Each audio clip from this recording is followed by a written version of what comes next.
ಶ್ರೀ ಪರಮಾತ್ಮನೇ ನಮಃ. ಶ್ರೀಮದ್ಭಗವದ್ಗೀತಾ ಅಥ ಸಪ್ತಮೋऽಧ್ಯಾಯಃ. ಜ್ಞಾನವಿಜ್ಞಾನಯೋಗಃ. ಕಾಮೈಸ್ತೈಸ್ತೈರ್ಹೃತಜ್ಞಾನಾಃ ಪ್ರಪದ್ಯಂತೇನ್ಯದೇವತಾಃ ತಂ ತಂ ನಿಯಮಮಾಸ್ಥಾಯ ಪ್ರಕೃತ್ಯಾ ನಿಯತಾಃ ಸ್ವಯಾ. ತಮ್ಮ ತಮ್ಮ ಮನಸ್ಸಿನ ಕಾಮಗಳಿಂದಾಗಿ ವಿವೇಕವನ್ನು ಕಳೆದುಕೊಂಡ ಜನರು ತಮ್ಮ ತಮ್ಮ ಮನಸ್ಸಿನ ಬಯಕೆಗಳ ಪೂರೈಕೆಗಾಗಿ ಅನ್ಯ ದೇವತೆಗಳನ್ನು ಉಪಾಸಿಸುತ್ತಾರೆ. ಮನುಷ್ಯನ ಜೀವನದಲ್ಲಿ ಸಂತೋಷಕರ ಘಟನೆಗಳು ನಡೆಯುತ್ತಲೇ ಇರುತ್ತವೆ. ಹಾಗೆ ನೋಡಿದರೆ ಮನುಷ್ಯ ಕಷ್ಟದ ಜೀವನಕ್ಕಿಂತ ಸುಖ ಜೀವನವನ್ನೇ ಅನುಭವಿಸುವುದು ಹೆಚ್ಚು. ದಿನದ 24 ಗಂಟೆಗಳಲ್ಲಿ ಹೆಚ್ಚೆಂದರೆ 8 ರಿಂದ 10 ಗಂಟೆ ಕೆಲಸ ಮಾಡಿಯಾನು. ಮಾಡುವ ಕೆಲಸ ತನ್ನದೇ ಆಯ್ಕೆ ಹಾಗೂ ತನಗೆ ತಿಳಿದಿರುವ ಮತ್ತು ತನ್ನಿಂದ ಸಾಧ್ಯವಾಗುವಂಥದ್ದಾದ ಕಾರಣ ಈ ಸಮಯದಲ್ಲಿ ಕೂಡ ಕಷ್ಟ ಅನುಭವಿಸುತ್ತಾನೆ ಎನ್ನಲಾಗದು. ಹಸಿವಿಗೆ ಮಾತ್ರ ಕೆಲಸ ಮಾಡಿಸುವ ಸಾಮರ್ಥ್ಯ ಇದೆ.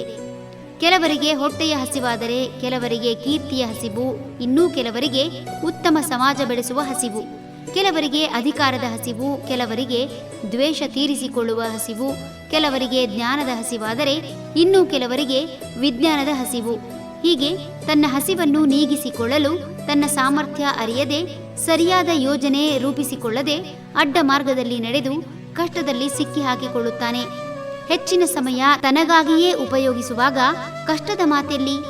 ಕಷ್ಟ ಎನ್ನುವುದನ್ನು ತನ್ನ ಮನಸ್ಸಿನಲ್ಲಿ ಆಳವಾಗಿ ಬೇರೂರಿಸಿಕೊಂಡಿರುವ ಈತ ಕಾಣದ ಕಷ್ಟದ ಪರಿಹಾರಕ್ಕಾಗಿ ಮಾಡದ ಉಪಾಯವಿಲ್ಲ.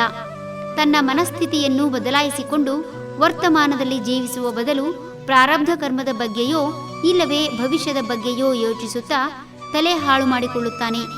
ತನ್ನ ಮನಸ್ಸಿನಲ್ಲಿ ಕಷ್ಟ ನಷ್ಟಗಳ ಚಿಂತೆಯನ್ನೇ ತುಂಬಿಕೊಂಡ ಈತ ಈ ಮನಸ್ಥಿತಿಯಿಂದ ಹೊರಬರಲು ತನ್ನದೇ ಆದ ಮಾರ್ಗ ಹುಡುಕುತ್ತಾನೆ. ತನ್ನ ಕಷ್ಟ ಕಳೆಯಿತೆಂಬ ಜ್ಞಾನೋದಯವಾದಾಗ ತನ್ನೆದುರಿಗೆ ಕಂಡ ಆಕೃತಿಯನ್ನೋ, ಆ ಸಮಯದಲ್ಲಿ ತಾನಿರುವ ಸ್ಥಳವನ್ನೋ, ತನಗೆ ಮಾರ್ಗದರ್ಶನ ಮಾಡಿದ ವ್ಯಕ್ತಿಯನ್ನೋ, ಈ ಹಿಂದೆ ಯಾರಿಗೋ ತನ್ನ ಮನದಲ್ಲಿ ಇರುವ ಕಷ್ಟಕ್ಕೆ ಸಮನಾದ ಕಷ್ಟ ಪರಿಹಾರವಾದ ಕಾರಣ ಆತನ ಆಶಯದಂತೆಯೋ, ತಾನು ಓದಿದ ಪುಸ್ತಕದಿಂದ ಪ್ರೇರಿತರಾದ ವ್ಯಕ್ತಿಯನ್ನೋ, ತನ್ನ ಹಿರಿಯರು ಅನೂಚಾನವಾಗಿ ಪೂಜಿಸಿಕೊಂಡು ಬಂದ ವ್ಯಕ್ತಿಯನ್ನೋ, ಆಕಾರವನ್ನೋ, ಪ್ರಾಣಿಯನ್ನೋ, ಆಕಾರವಿಲ್ಲದ ಯಾವುದೋ ಹೆಸರಿನ ಕಲ್ಲನ್ನೋ ಅನನ್ಯ ಪ್ರೀತಿಯಿಂದ ಪೂಜಿಸುವ ಈತ ಇದನ್ನೇ ದೇವರೆನ್ನುತ್ತಾನೆ.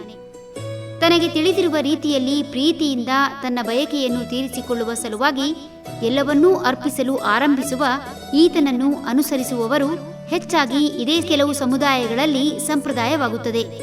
ಹೀಗೆ ಮನಸ್ಸಿನ ಗೊಂದಲದ ಪರಿಹಾರಕ್ಕಾಗಿ ಒಂದೊಂದು ದೇವರು ಉದ್ಭವವಾಗಿ ಹಲವು ದೇವರುಗಳ ಉಪಾಸನೆ ನಡೆಯುತ್ತದೆ. ಹರಿ ಓಂ.